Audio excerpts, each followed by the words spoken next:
Eu quero te convidar então a, nesse momento, pegar a sua Bíblia.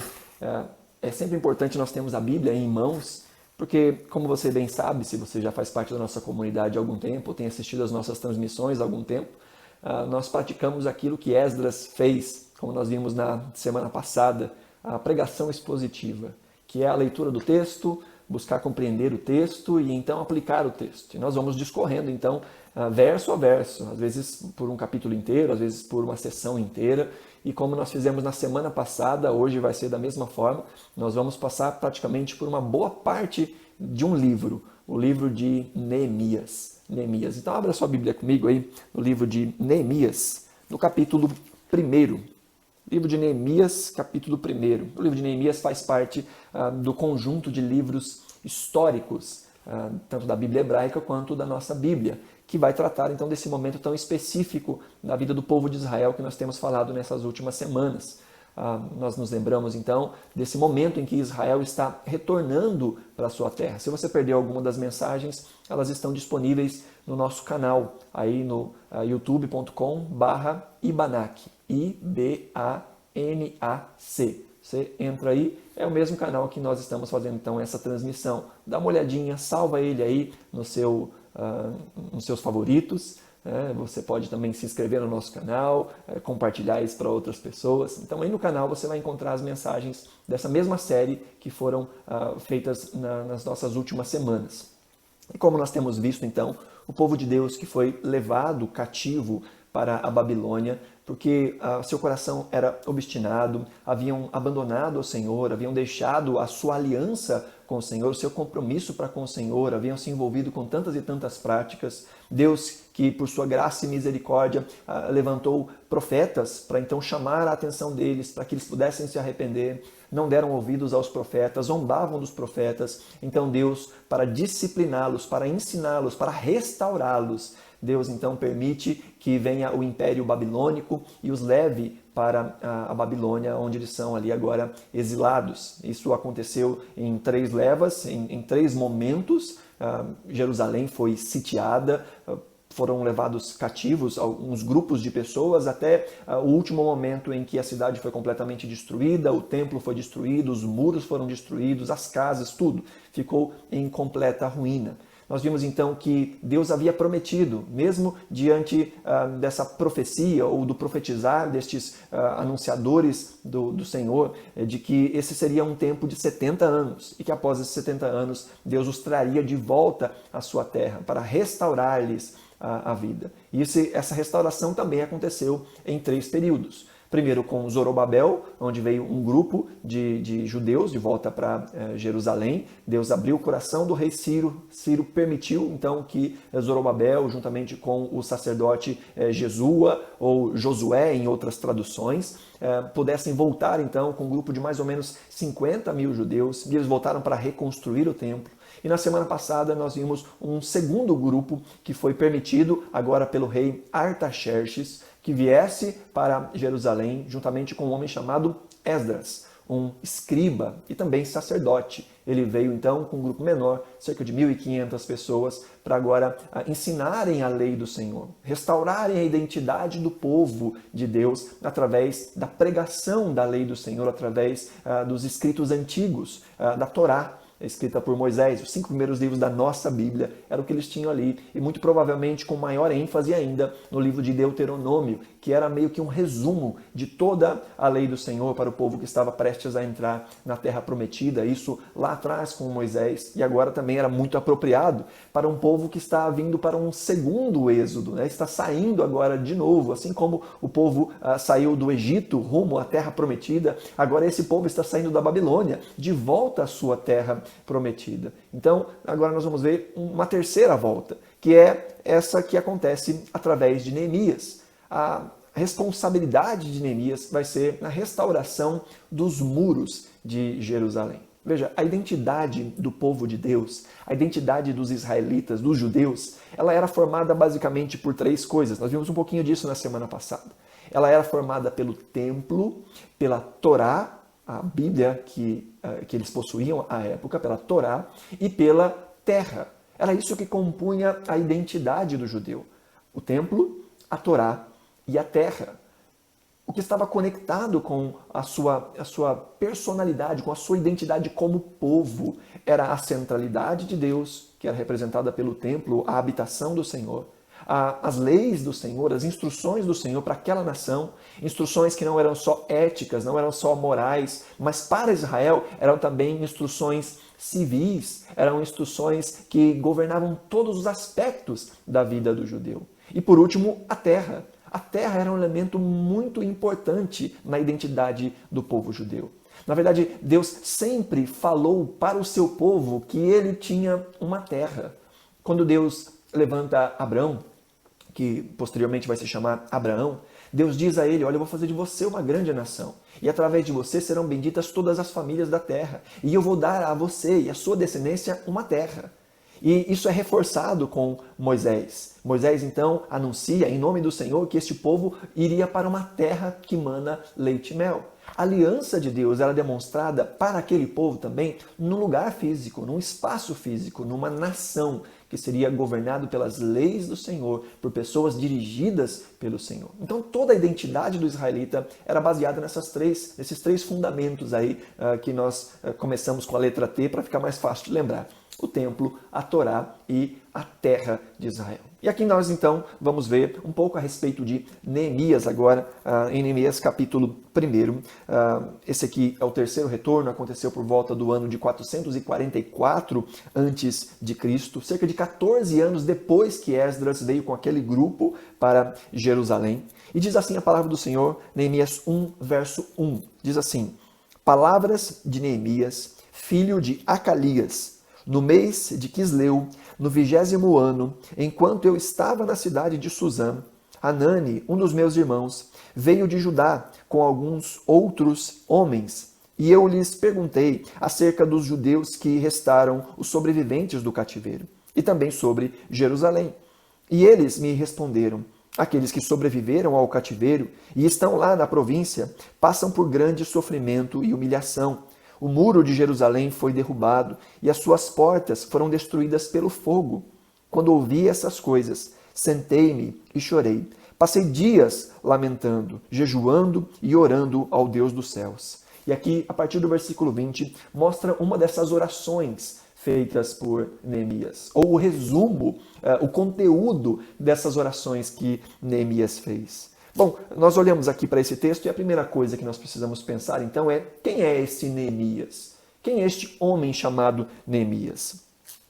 Neemias, a tradução desse nome, ou o significado desse nome, seria Deus conforta, ou Deus é confortador.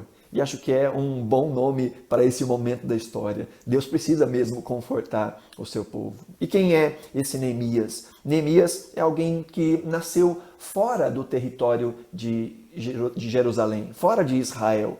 Neemias nasceu na Babilônia. Neemias nunca havia visto Jerusalém, nunca havia morado em Jerusalém. Ele nasceu já dentro do cativeiro, viveu a sua vida toda dentro do cativeiro, servindo dentro do cativeiro. Neemias, mesmo assim, cultivava no seu coração um apego por Jerusalém. Neemias entendia a importância daquela terra. É interessante nós notarmos aqui que no versículo 1 nos diz que esse momento em que um dos irmãos de Neemias vem contar como é que estava Jerusalém foi no mês de Quisleu, que seria algo em torno de novembro e dezembro aqui no nosso, se a gente fizer essa transposição para o nosso calendário. Diz então que eles estavam aí nessa cidade de Suzã, era onde parte do governo ficava. Na verdade, o governo, ele nessa época era dividido em 3 cidades ao longo das estações do ano.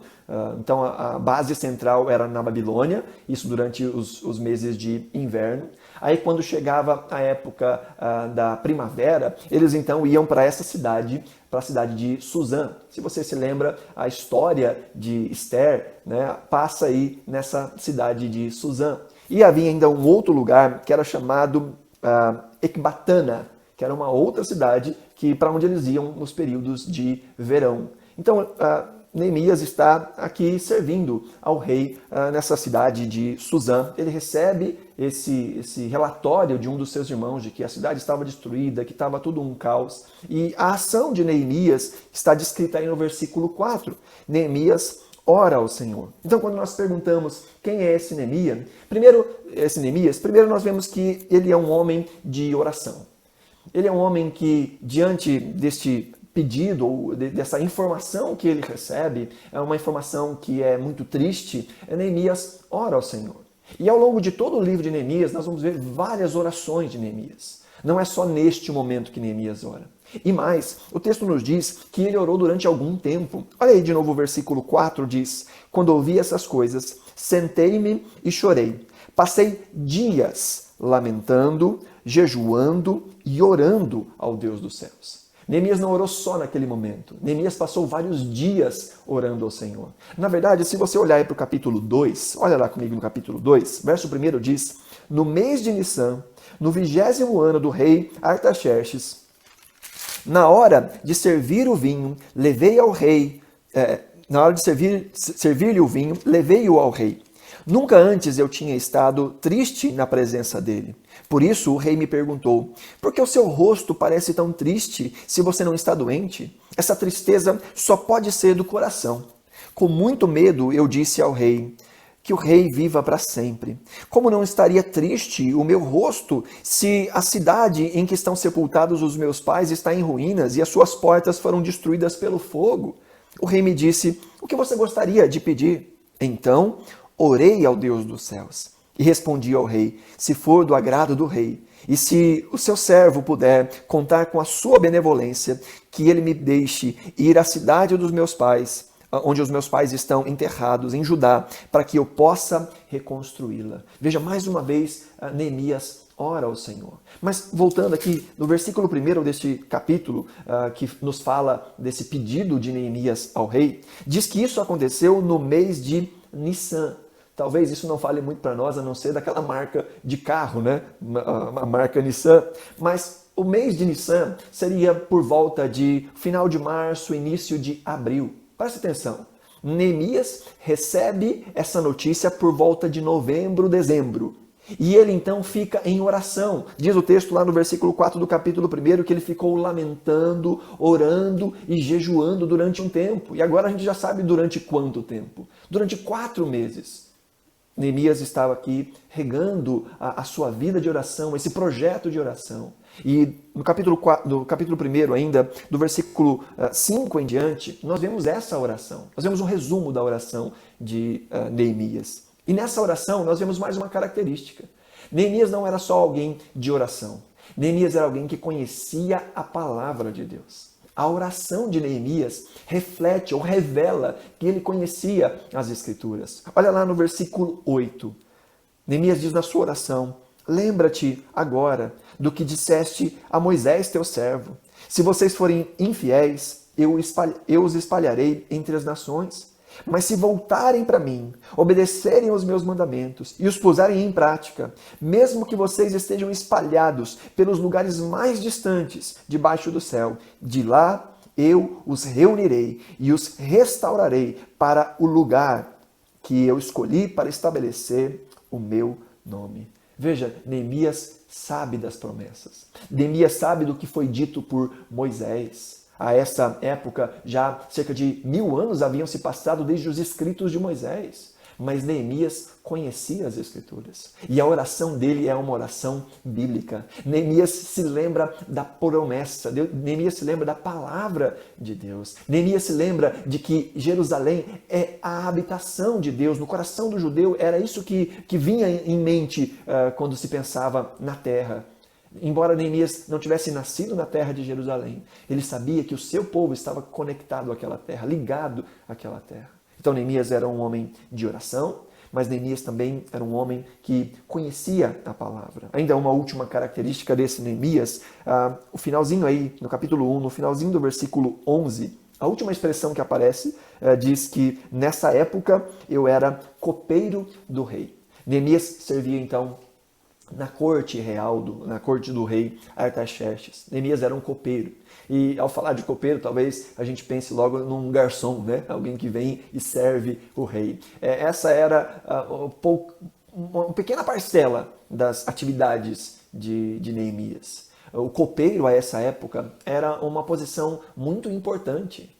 Os copeiros eram confidentes dos reis. Eles eram pessoas que estavam em todos os momentos com o rei e além de provar a comida real, para que se estivesse envenenado que morria era o copeiro e não o rei, além disso, eles estavam ali em todo o tempo, viam todas as negociações, ao ponto então de que se tornavam confidentes do rei. Havia algumas características que eram necessárias para alguém se tornar um copeiro real. Ele deveria ser um grande conhecedor de política, deveria ser alguém extremamente capacitado, deveria ser alguém culto, com muita inteligência e conhecimento cultural, e deveria ser uma pessoa muito bonita. Então essas são as características de Neemias. A essa época, para ser um copeiro real, tinha que reunir todas essas características. E Neemias tinha todas essas características. Era alguém que estava ali, então, acessível, ou estava próximo ao rei Artaxerxes. Se você se lembra, na semana passada, Artaxerxes é filho de Xerxes, que também tinha o nome de Assuero. Este que foi esposo de Esther. Então, Xerxes era enteado da rainha Esther, uma judia usada pelo Senhor para preservar também o seu povo.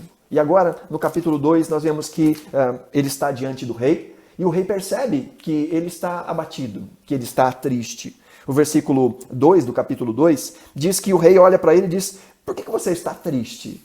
E se você não está doente, essa tristeza só pode ser do coração. É interessante que o finalzinho do versículo 2 diz que com medo ele responde ao rei: Senhor, rei, o Senhor vive para sempre, mas como é que eu posso estar alegre se a cidade dos meus antepassados está destruída? É óbvio que ele tinha que ficar com medo, porque na presença do rei ninguém podia ficar triste. O papel de todas as pessoas ao redor do rei era de alegrar ao rei, e não de provocá-lo, e não de entristecê-lo. Então Neemias está, de fato, colocando a sua cabeça em jogo. E não só isso, ele faz um pedido audacioso. Neemias, que embora estivesse numa posição de realeza, ou servindo a realeza, Neemias era um servo, Neemias era um escravo. E escravos não têm vontade, escravos não têm desejos, escravos não têm pedidos. Então ele é ousado. Neemias, então, era um homem de oração. Um homem que conhecia as Escrituras, um homem que sabia da sua história e da conexão da sua vida, do seu povo com a terra, mas também um homem ousado. E ele então fala com o rei: rei, me deixa voltar com um grupo de pessoas para reconstruir a minha terra. O rei pergunta para ele: o que você quer que eu faça? Ele diz: olha, se for do agrado do rei, a bondade do rei, que me permita voltar a minha terra e reconstruí-la. Então Neemias recebe do rei então essa autorização para voltar para a terra. Bom, já falamos muito sobre história, né? E eu quero sempre conectar esse momento histórico com a nossa própria vida. Veja, nós estamos falando de um momento na antiga aliança, em que a terra do povo, a terra dos judeus, falava diretamente com a sua identidade enquanto povo de Deus. Hoje nós vivemos em um outro momento, em que nós entendemos que à luz da nova criação, à luz da nova aliança, Deus não está restrito a uma nação. Deus não está restrito a um espaço geográfico.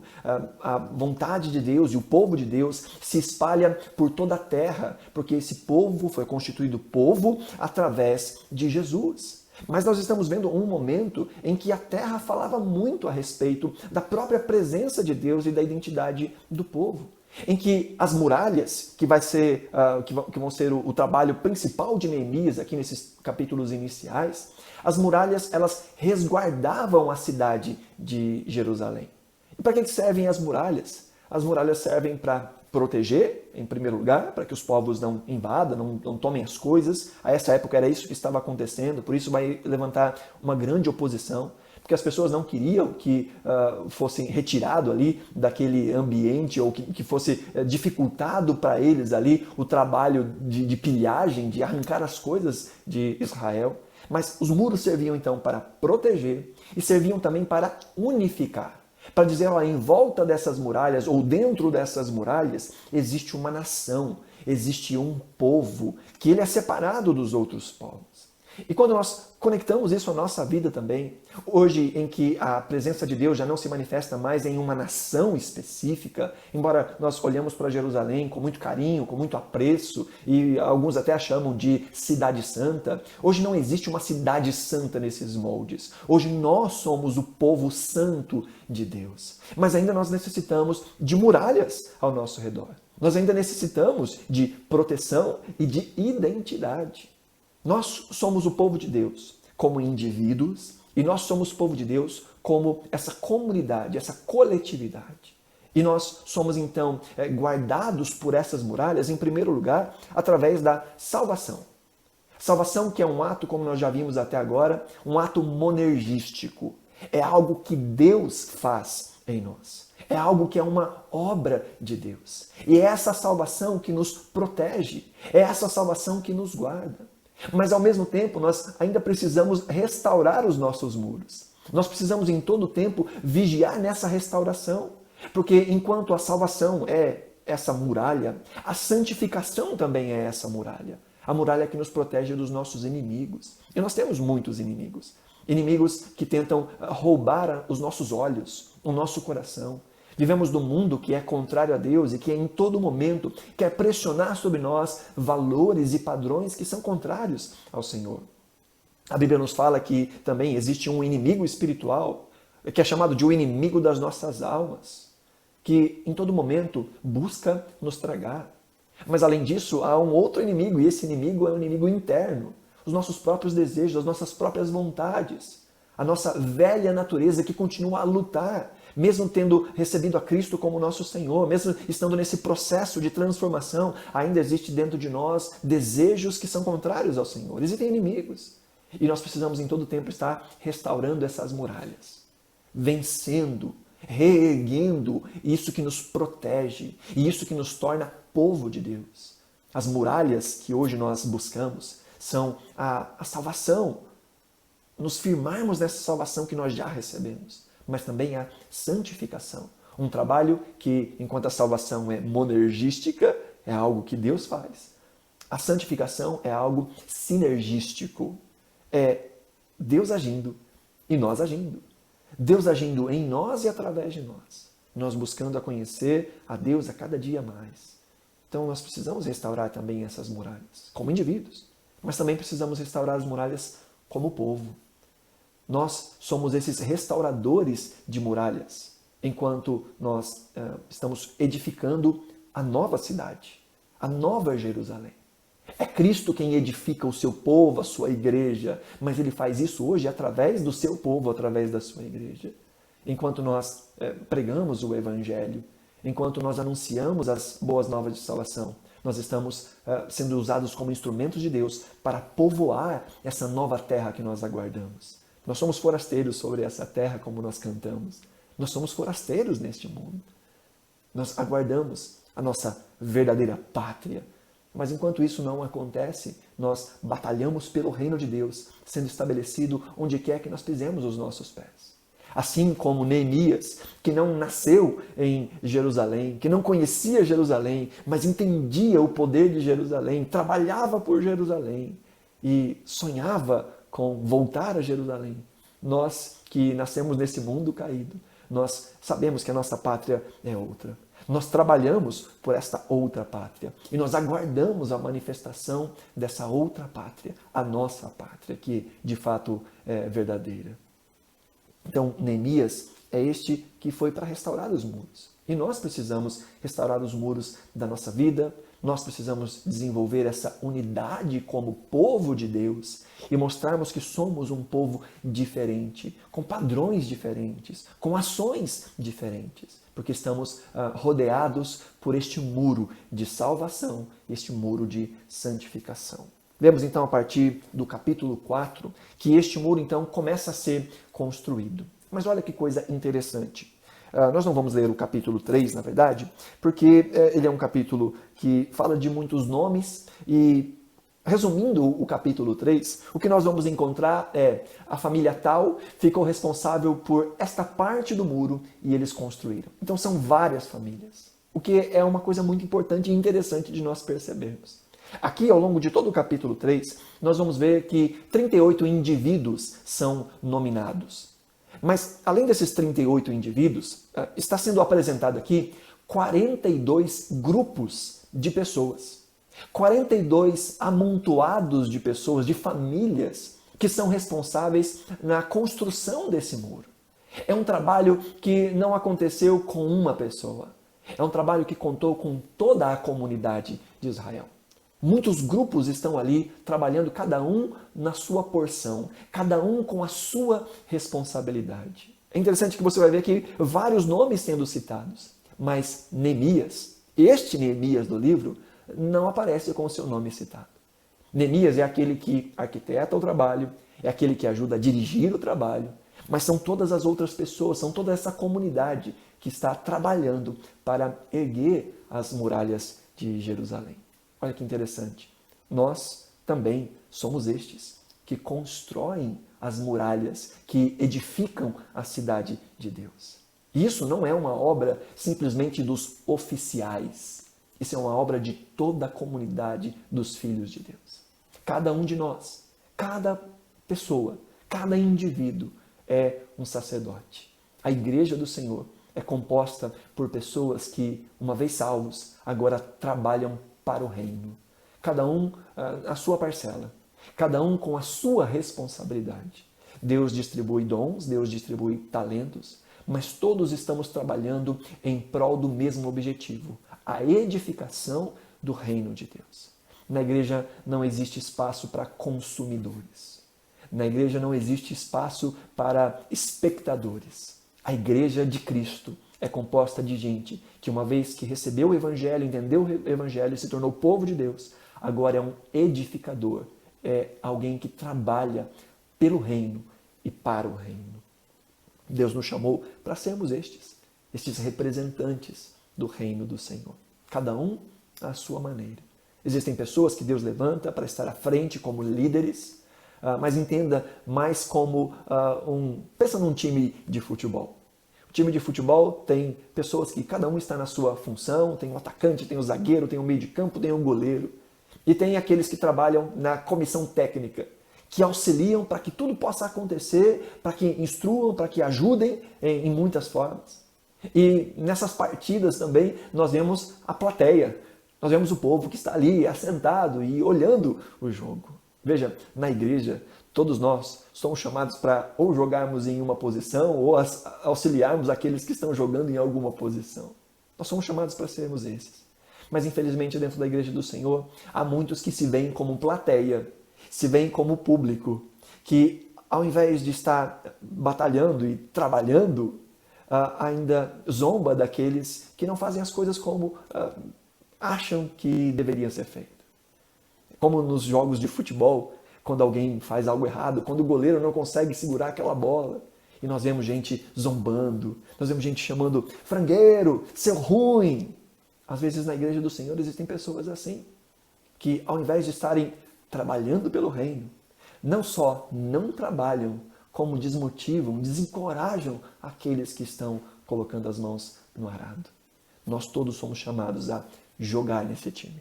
Nós todos somos chamados a desenvolvermos essas habilidades que o Senhor nos dá em prol do reino do Senhor. Assim como nós vemos aqui no capítulo 3, uma expressão que é repetida várias vezes. No texto original, nós vemos ela sendo repetida 16 vezes. A expressão que a NVI traduz ao seu lado. Fulano estava aqui e ao seu lado. Essa família estava trabalhando e ao seu lado estava a outra família. Nós vemos gente, cada um estabelecendo a sua função, mas com um senso de unidade, um senso de irmandade. Cada um fazendo aquilo que compete a si mesmo. Então vemos que essa é uma obra que envolve a todos nós. Nós somos todos construtores. É uma construção que Deus realiza, mas é algo que também nós realizamos, nós trabalhamos, nós fazemos. Vamos lá para o capítulo 4, agora. No capítulo 4, inclusive falando a respeito aí dessa ação do povo. Lá no versículo de número 6, diz assim: nesse meio tempo, fomos reconstruindo o muro, até que em toda a sua extensão chegasse à metade da sua altura. Olha essa última expressão.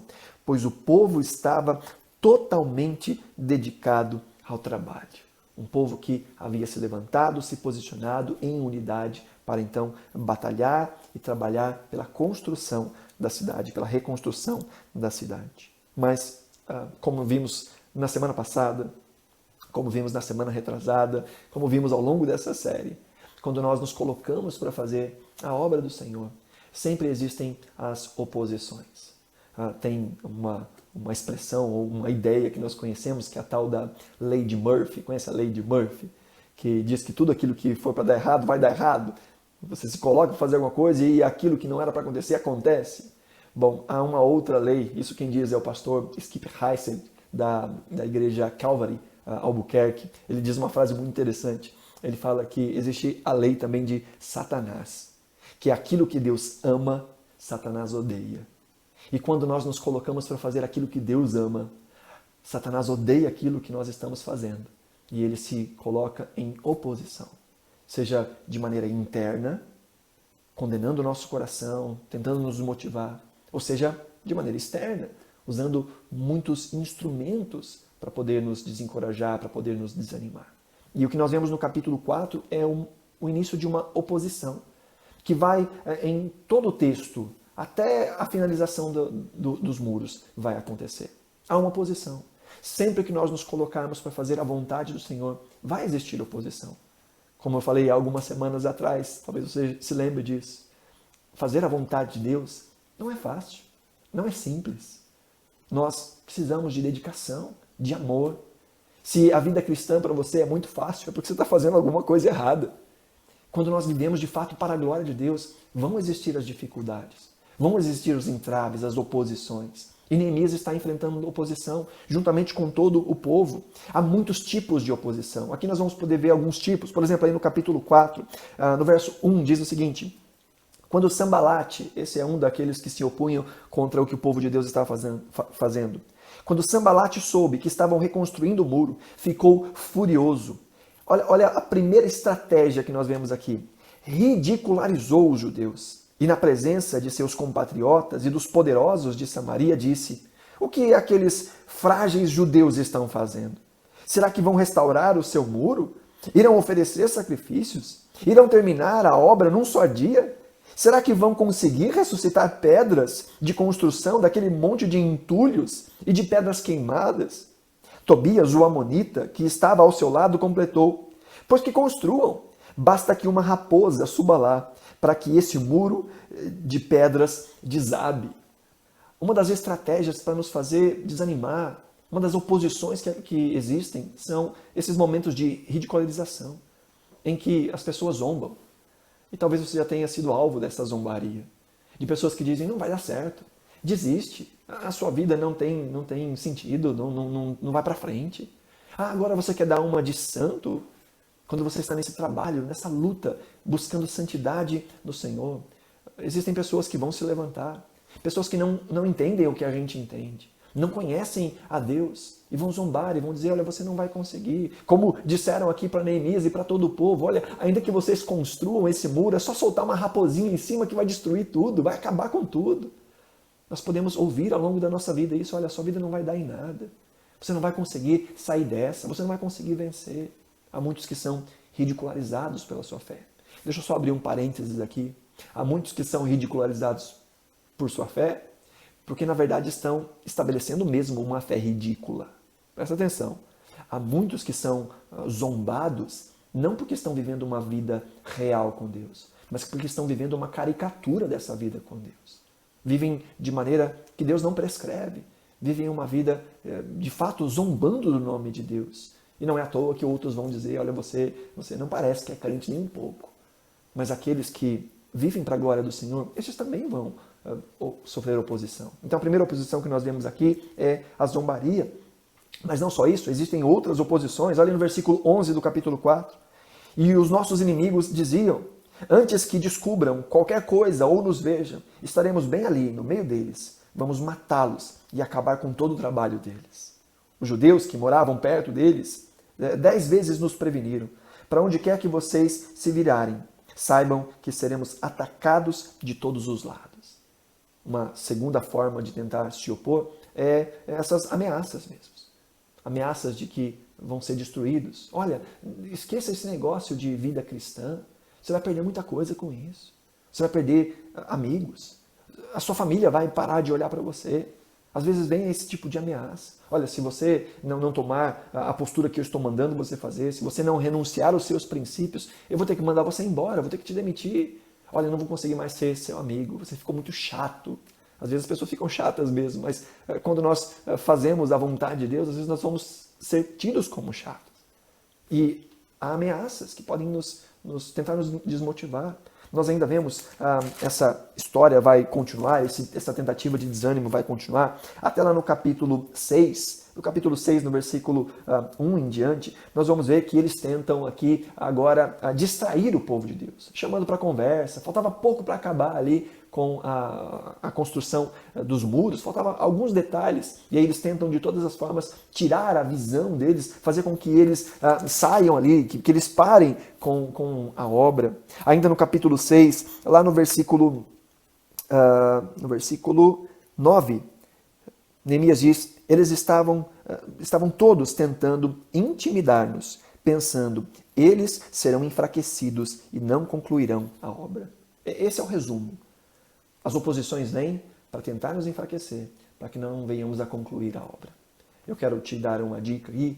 No início desse ano, eu preguei dentro de Neemias capítulo 6, uma mensagem que se chama Distrações. Se você tiver um tempinho essa semana, reserve um momento aí na sua agenda. Assista novamente essa mensagem. O quanto essas distrações tentam nos roubar do nosso propósito. Há tantas coisas que tentam nos atrapalhar nesse momento. Mas como é que Neemias e todo o povo venceram? Quais foram as armas que Neemias usou? Que também nós podemos usar nas nossas vidas. Voltando lá para o capítulo 4, nós vemos que a arma que nós vemos recorrentemente acontecendo aqui, capítulo 4, no versículo 4, nós vemos Neemias orando. Diz o texto, ouve-nos, ó Deus, pois estamos sendo desprezados. A oração de Neemias é até um tanto quanto perturbadora. Olha o que diz o verso 4. Faz cair sobre eles a zombaria, e sejam eles levados prisioneiros como despojos para outra terra. Não perdoes os seus pecados, nem apagues as suas maldades, pois provocaram a tua ira diante dos construtores. Neemias faz essa oração. Veja, Neemias está antes do conhecimento de Cristo Jesus. Neemias está fazendo uma oração que ainda não reflete aquilo que o Senhor Jesus nos ensina no Sermão do Monte. Orar amando ou orar abençoando aqueles que nos perseguem.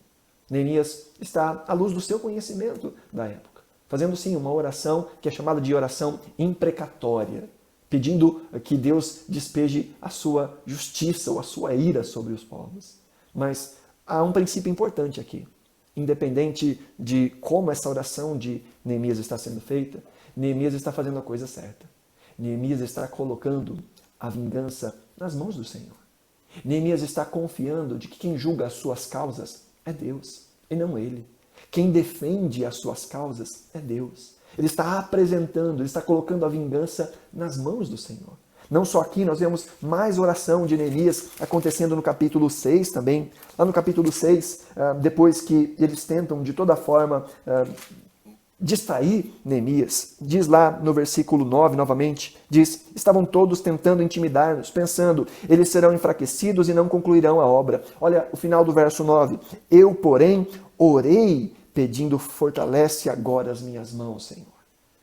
Neemias ora dizendo, Senhor, fortalece, não me deixa desanimar. Mais à frente ainda, no capítulo 6, no versículo 14, depois que, mais uma vez, Neemias é tentado a se distrair, eles tentam armar uma emboscada para Neemias, e Neemias termina essa porção no versículo 14 dizendo, lembra-te, Senhor, do que fizeram Tobias e Sambalate. Meu Deus, lembra-te também da profetisa Noadia e do restante dos profetas que estão tentando me intimidar. Neemias apresentou a oração ao Senhor. Uma das ferramentas, uma das armas de Neemias nessas distrações foi a oração. Mas enquanto a oração é parte tão importante, nós vemos aqui também que a ação é parte importante. Um pouco antes, quando Neemias chega na cidade, antes de começar a construir os muros. Isso lá no capítulo 2 vai dizer que ele pega alguns dos seus amigos e só eles, durante a noite, dão a volta na cidade para reconhecer o território, para ver o que precisava ser feito. Antes de começar a colocar a mão na massa, o que Neemias fez foi estabelecer um plano de estratégia. O que Neemias fez foi ver o que é que precisava ser transformado. Assim como nós precisamos olhar para as nossas vidas e dizer: qual área da minha vida precisa ser renovada? O que é que eu preciso fazer? Há muitos que dizem: eu sei que eu preciso mudar, mas não sabem especificamente no que é que precisam mudar.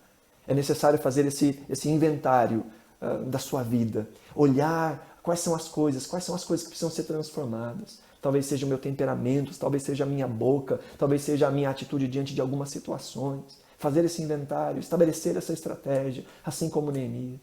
Colocar sim diante do Senhor, confiar na soberania de Deus, mas lembrar que existe a responsabilidade humana. Neemias apresentou as suas orações, mas ele também estabeleceu estratégias. Aí no capítulo 4, se você olhar no versículo 13, depois de orar ao Senhor, na verdade no versículo 9, nós vemos o resumo disso. O verso 9 diz: mas nós oramos ao nosso Deus, isso à luz das perseguições, das oposições. Verso 9 diz: mas nós oramos ao nosso Deus e colocamos guardas de dia e de noite para proteger-nos deles. Veja as duas coisas caminhando junto. Oração, dependência de Deus, confiança, fé. Mas ação, vigilância, trabalho, estratégia. As duas coisas caminham juntas. Há muitos que dizem: eu confio em Deus, mas na verdade são só preguiçosos. Há muitos que dizem: Deus está agindo, mas é uma forma de tirar o seu corpo da batalha, de dizer: eu não vou fazer nada. Nós vemos aqui o equilíbrio da vida cristã.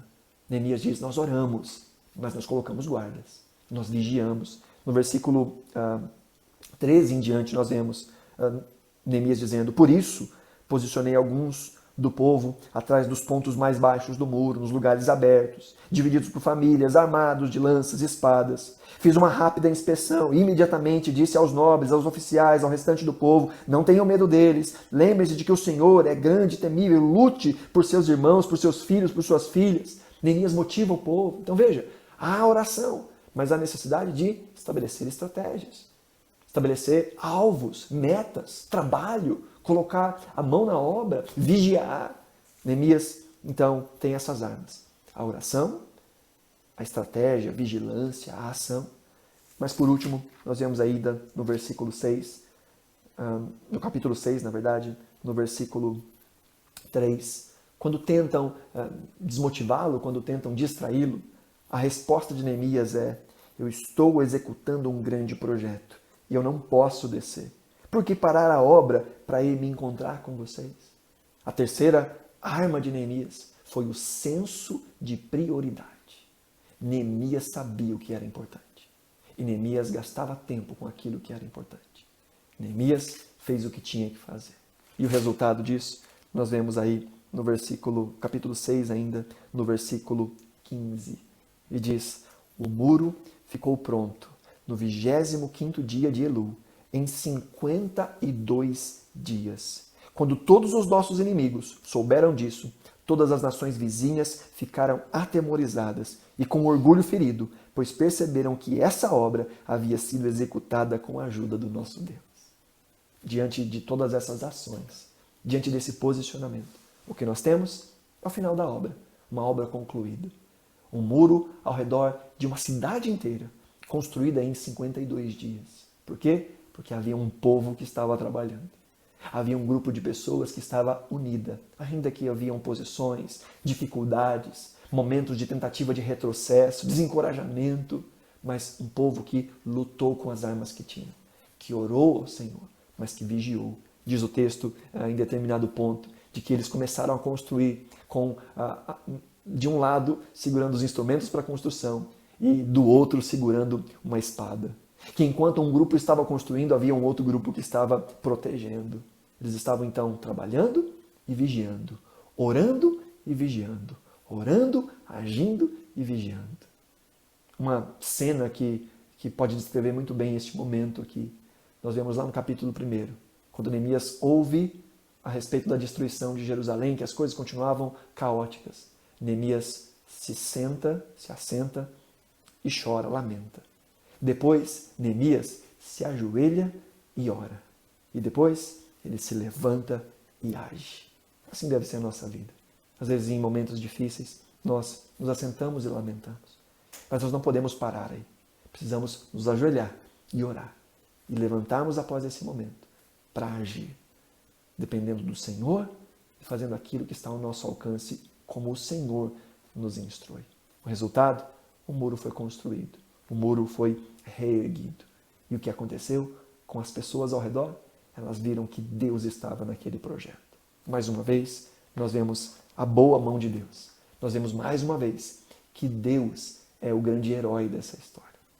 Lá atrás, no capítulo 1, na verdade no capítulo 2, diz o texto que a boa mão de Deus estava com Neemias. Por isso o rei permitiu que ele voltasse a Jerusalém para reconstruir a cidade. Nós vemos que Deus é o autor de tudo, que foi Deus quem levou o povo para o cativeiro.